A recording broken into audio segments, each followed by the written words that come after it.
কাপড় শুকাতে গিয়ে জাহান্নামবাসী হয়ে যাচ্ছেন না তো? সবাই ফুল ভিডিওটা দেখুন। মেয়েদের কাপড় শুকানো নিয়ে কিছু কথা।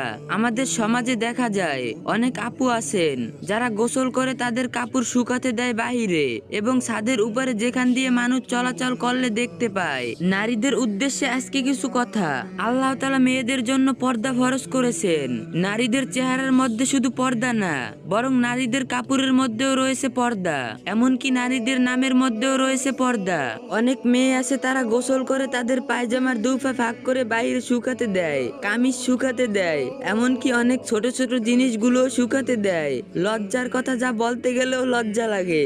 একজন পুরুষ যদি আপনার পায়জামা আরো যা কিছু আছে যদি সে দেখতে পায় এবং সেই দিন যদি প্রাপ্ত বয়কট হয়, তাহলে অবশ্যই তার মনের ভিতরে কুমন্ত্রণা সৃষ্টি হবে। যদিও কোনোদিন সে আপনাকে দেখে নাই, কিন্তু আপনার কাপড় দেখে সে উপলব্ধি করতে পারবে আপনার গঠন কেমন। আর তার মনের ভিতর যদি কুমন্ত্রণা সৃষ্টি হয়, তার অন্তরে যদি জিনার প্রতি আকর্ষণ তৈরি হয়, তাহলে সেই ব্যক্তির আমলনামায় একটা চোখের জিনা কবিরা গুনাহ লেখা হয়।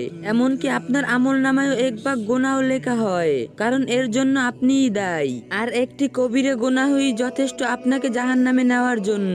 পবিত্র কোরআনের ভিতরে মহান আল্লাহ তাআলা ইরশাদ করেছেন, সামান্য বিন্দু পরিমাণ গুনাহ নিয়ে যদি কেউ কবরে আসে, তাহলে কবরের মাটি তাকে ছাড় দিবে না। তাই বোনেরা গোসল করে কাপড় এমন জায়গায় শুকাতে দিবেন যেখানে কোনো পুরুষ দেখতে না পায়। আর দয়া করে ছোট ছোট জিনিসগুলো পরিবার, বাবা, ভাই অর্থাৎ যাদের সামনে আপনার যাওয়া বৈধ, তাদের সামনেও রাখবেন না। এগুলো নিজের রুমের ভিতরে অথবা কাপড়ের নিচে শুকাতে দিবেন। লজ্জা ইমানের অংশ। যার লজ্জা নাই তার ইমানের মধ্যে কমতি আছে, এটাই প্রমাণ করে। যদি আপনি সতর্ক হন, তাহলে এই ভিডিওটি শেয়ার করে অন্যকে দেখার সুযোগ করে দিবেন, যাতে এই বিষয়গুলো তারাও জানতে পারেন এবং সকলে গুনাহ থেকে বাঁচতে পারেন। ইসলামের যে কোনো বিষয় সুন্দরভাবে জানতে এবং বুঝতে আইডিটা ফলো দিয়ে রাখুন, আর 3টা কপি লিংক এর একটা শেয়ার করে দিয়েন।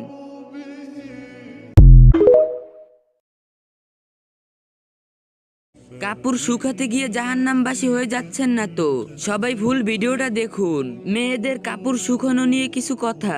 আমাদের সমাজে দেখা যায় অনেক আপু আছেন যারা গোসল করে তাদের কাপড় শুকাতে দেয় বাহিরে এবং ছাদের উপরে যেখান দিয়ে মানুষ চলাচল করলে দেখতে পায়। নারীদের উদ্দেশ্যে আজকে কিছু কথা। আল্লাহ তাআলা মেয়েদের জন্য পর্দা ফরজ করেছেন। নারীদের চেহারার মধ্যে শুধু পর্দা না, বরং নারীদের কাপড়ের মধ্যেও রয়েছে পর্দা। এমনকি নারীদের নামের মধ্যেও রয়েছে পর্দা। অনেক মেয়ে আছে তারা গোসল করে তাদের পায়জামার দুপা ভাগ করে বাইরে শুকাতে দেয়, কামিজ শুকাতে দেয়, এমনকি অনেক ছোট ছোট জিনিসগুলো শুকাতে দেয়।